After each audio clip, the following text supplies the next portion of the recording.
Selamat datang di channel saya Serangga Gatal. Jangan lupa di like dan subscribe-nya. Oke, kita mulai. Sui memang sedikit malu. Ketika dia melintasi sungai panjang ruang dan waktu, dia menderita dampak badai ruang dan waktu.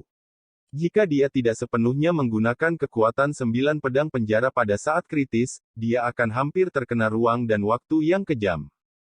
Terlalu berbahaya untuk secara paksa menyeberangi sungai panjang ruang dan waktu tanpa menginjakan kaki di negeri dongeng. Sui menggosok hidungnya dan menertawakan dirinya sendiri. Untungnya, saya akhirnya tiba di era setan dengan selamat. Dia menarik napas panjang dan melihat sekeliling. Sudah larut malam, dan gunung iblis Manggu di kejauhan diselimuti kegelapan. Saya tidak tahu apakah pengadilan ajaib 10.000 domain masih ada di sana. Melihat gunung ajaib Manggu di kejauhan, Sui melamun. Dulu, ketika Wang Ye ke-6 melakukan perjalanan di era iblis, dia menghabiskan waktu di gunung iblis Manggu ini. Pada awalnya, untuk menjelajahi asal-usul peradaban era setan, Wang Ye merekrut sekelompok pria untuk mengumpulkan buku-buku kuno untuknya. Salah satu bawahannya adalah pendiri pengadilan setan Wan Yu. Dan gunung iblis Manggu di depanku adalah tempat pengadilan iblis 10.000 domain berada. Alasan mengapa Sui muncul di sini setelah tiba di era iblis bukanlah suatu kebetulan. Itu karena simpul ruang yang ditinggalkan Wang Ye ditorehkan oleh Wang Ye saat berada di Gunung Manggu. Ratusan ribu tahun telah berlalu, dan bawahan itu saya tidak tahu apakah mereka masih.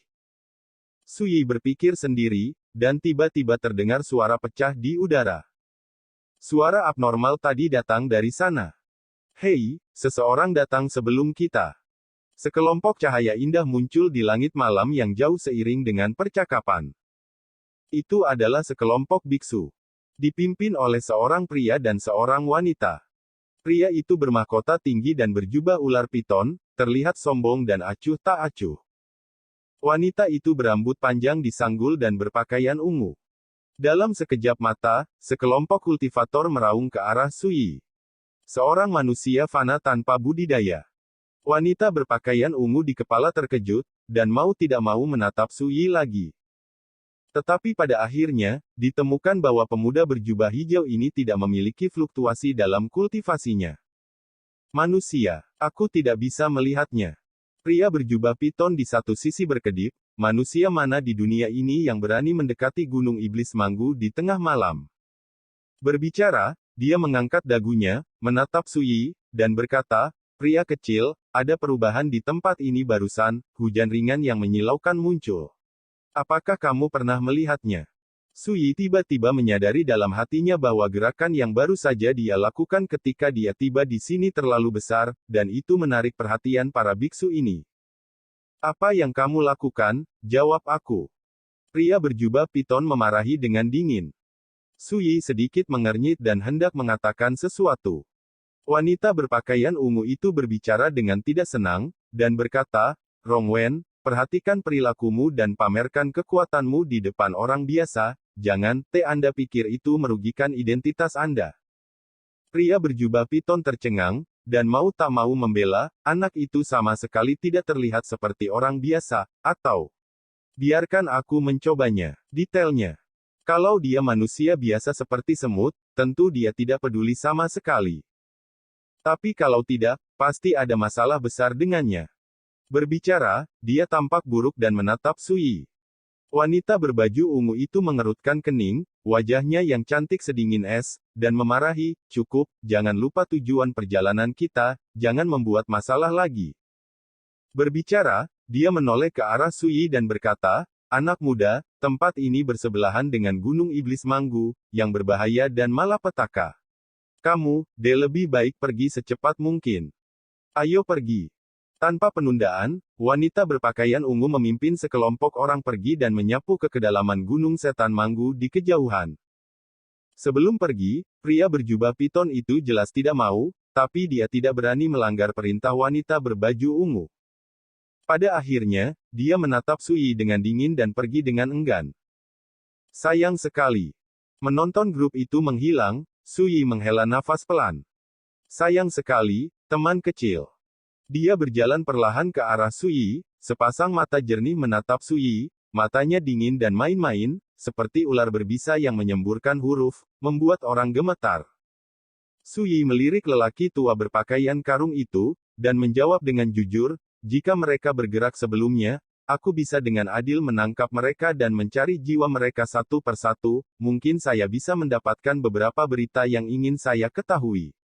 Sayangnya, mereka tidak melakukannya. Pria tua berbaju linen. Dia menghentikan langkahnya, wajah tuanya terkejut, dan berkata, teman kecil kau bercanda. Sui berkata tanpa sadar, bagaimana menurutmu? Pria tua berbaju linen terbatuk-batuk dan berkata, saya pikir lebih baik saya pergi, selamat tinggal. Telapak kakinya berlumuran minyak, dan dengan sekejap, dia menyapu ke arah Gunung Iblis Manggu di kejauhan. Kecepatan cepat. Tapi masih di tengah jalan, tawa terdengar di telinga lelaki tua berbaju linen itu. Sayang sekali jika aku melepaskanmu lagi. Pria tua berbaju linen itu gemetar, dan dia membuka mulutnya dan berteriak aku. Belum bisa berkata apa-apa, sebuah tangan besar mencengkram lehernya dari belakang. Seluruh sosok itu diangkat seperti ayam. Tiba-tiba, lelaki tua berkabung itu mengerumuni jiwanya, punggungnya dingin, dan keringat dingin sebesar kacang polong menetes dari dahinya. Dia berkata dengan wajah sedih, senior, Xiao Lao tidak bermaksud menyinggung, tolong tunjukkan belas kasihan. Pada saat ini, bagaimana mungkin dia tidak mengerti bahwa dia menendang pelat besi? Kamu baru saja datang, dan kamu jelas memiliki hantu di pikiranmu. Meskipun kamu sangat pintar dan tidak melakukannya, niatmu tidak murni. Sui berkata sambil tersenyum, nah, setelah mencari jiwamu, aku akan memberimu cara untuk hidup, bagaimana dengan itu? Pria tua berbaju linen tampak cemberut, dan berkata dengan getir, senior sudah berbicara, beraninya kamu menolak. 1/4 jam kemudian, Sui tidak mengingkari janjinya, dan membiarkan lelaki tua berkabung itu pergi. Dia telah mempelajari beberapa berita dari pencarian jiwa. Pengadilan Iblis Wanyu, yang pernah bercokol di Gunung Iblis Manggu ini, pada awalnya adalah kekuatan tingkat atas utama di alam Tianheng, dan penguasa ini dunia. Tapi kekuatan besar ini sudah lama menghilang dari dunia. Karena bertahun-tahun yang telah berlalu, di dunia sekarang ini, hampir tidak ada yang tahu bagaimana Magic Court of 10,000 Domains menghilang. Sampai hari ini, gerbang pengadilan iblis 10.000 domain telah lama berubah menjadi reruntuhan yang tandus. Namun, dari ingatan lelaki tua berpakaian karung itu, Sui mengetahui bahwa dalam beberapa tahun terakhir, ada biksu yang telah menjelajahi beberapa peluang dari Gunung Setan Manggu.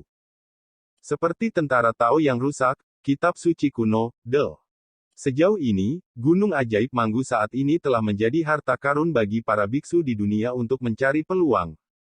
Tentu saja, ada juga banyak bahaya yang tersembunyi di kedalaman gunung ini, dan para biksu biasa takut untuk pergi. Memahami hal ini, Sui segera mengerti bahwa kelompok biksu barusan juga harus menuju kesempatan di Gunung Iblis Manggu.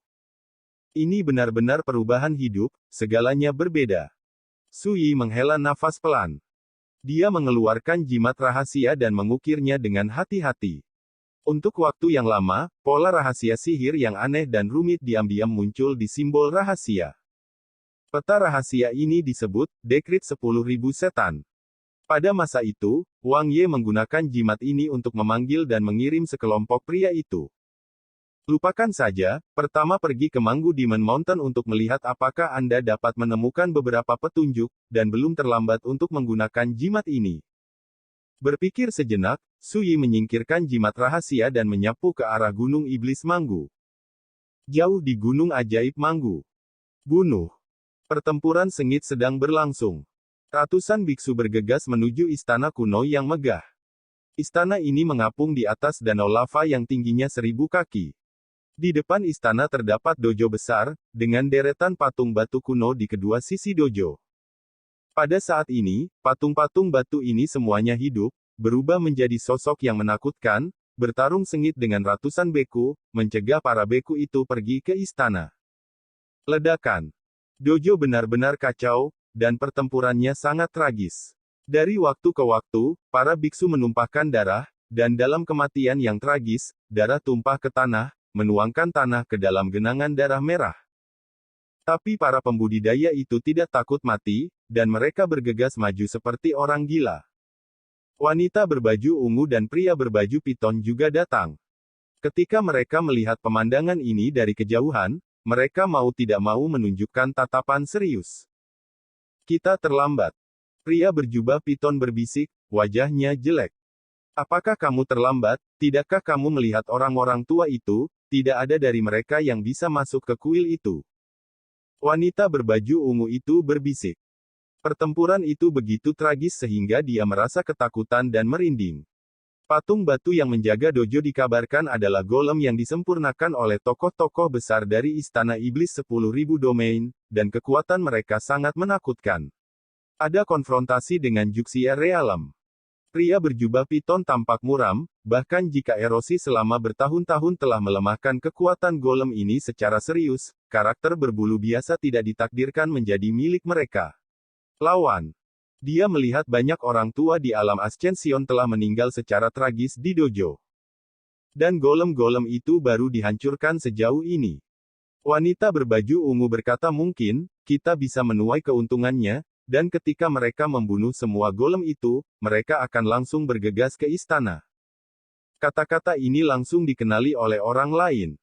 Pria berjubah piton tak kuasa menahan tawa, dan berkata, benar, kita harus seperti ini, sepertinya kita terlambat, tapi nyatanya kita bisa mendapatkan tawaran besar. Matanya menjadi panas.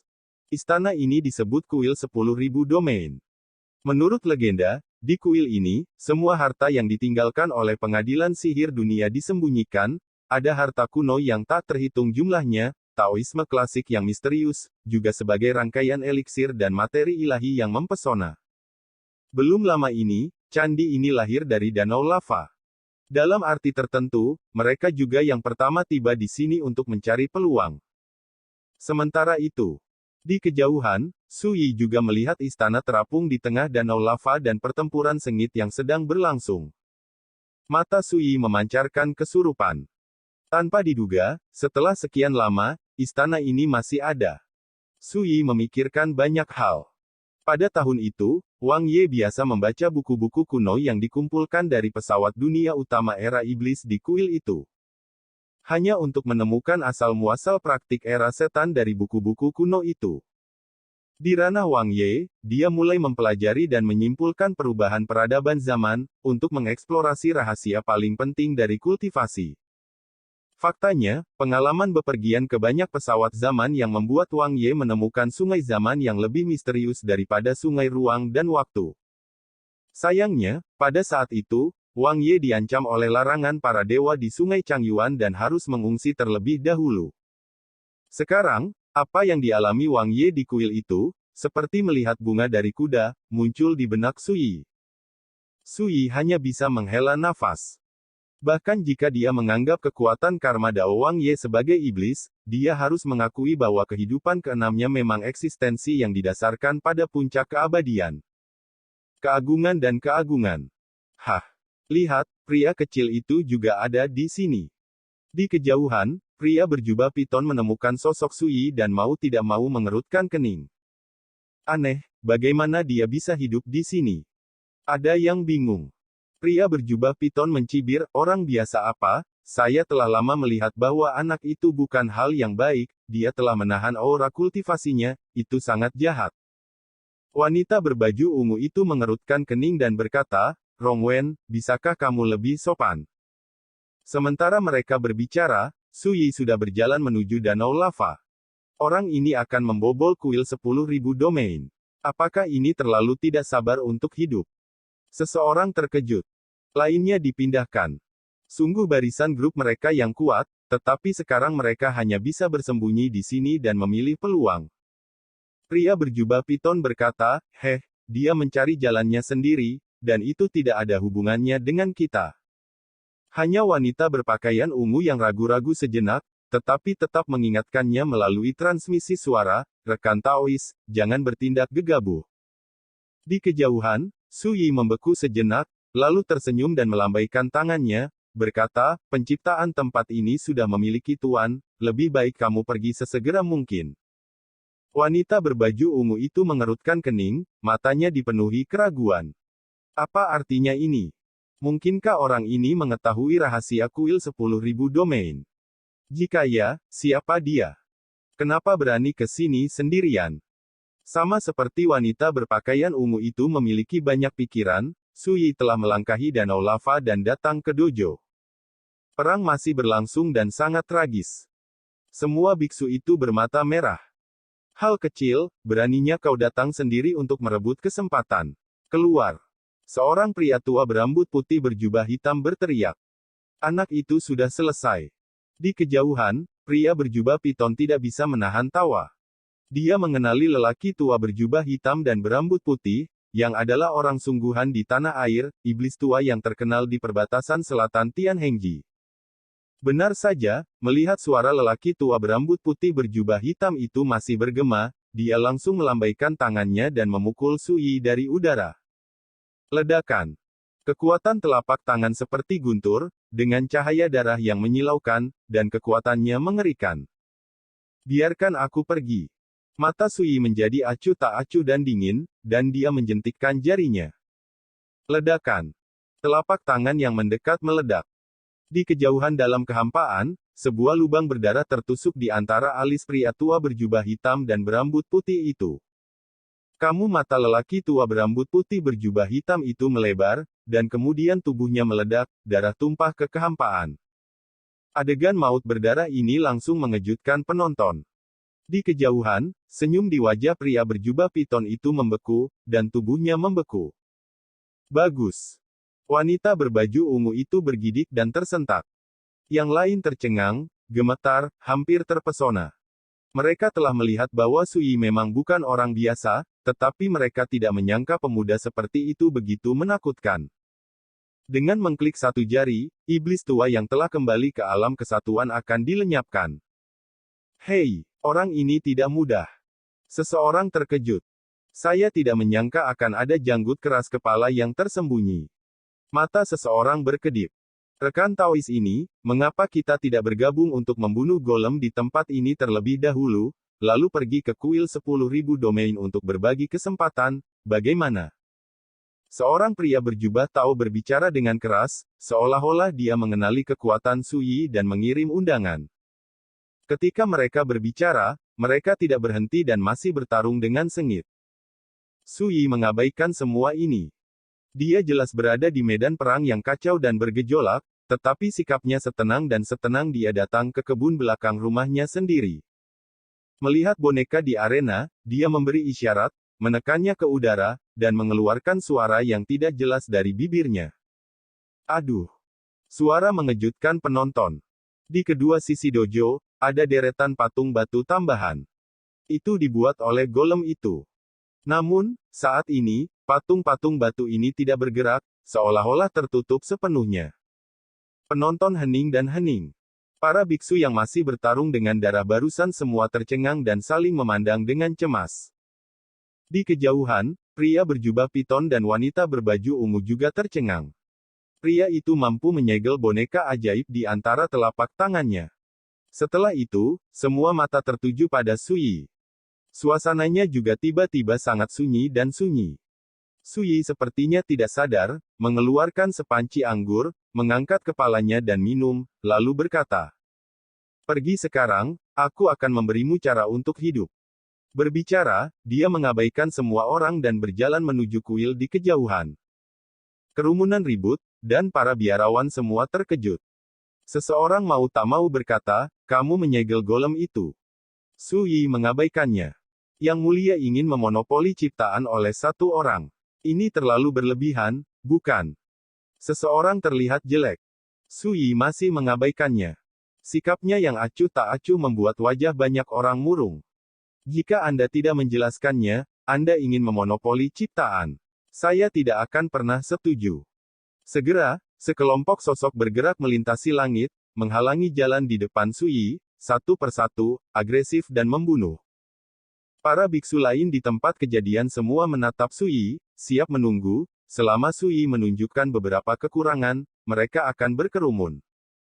Sui berhenti, menatap para biksu yang menghalangi jalan, mengerutkan kening, aku sudah berusaha sekuat tenaga untuk menahan diri, kenapa aku harus mati? Ada nada tak berdaya dalam suara itu. Dia memang menahan niat membunuh di benaknya. Semuanya, dia bilang kita akan mati, hahaha. Seorang lelaki tua berjanggut abu-abu tertawa. Melihat ini, Sui tidak lagi menahan diri. Dengan kata lain, pikirannya saat ini sama dengan generasi ke-6. Ledakan. Sui melambaikan lengan baju dan jubahnya, dan energi pedang melonjak. Ledakan. Pria tua yang tertawa itu, tubuhnya berubah menjadi serpihan dan menghilang. Dalam sekejap, ketujuh sosok iblis yang menginjakan kaki di jalan kenaikan semua mati dengan kejam di tempat. Adegan berdarah itu membuat semua orang gemetar ketakutan. Hanya satu pukulan. Untuk mengecilkannya, itu akan melenyapkan semua musuh di depan. Sui tidak perlu berbicara lagi. Dalam sekejap mata, Sui adalah satu-satunya yang tersisa di dojo besar itu.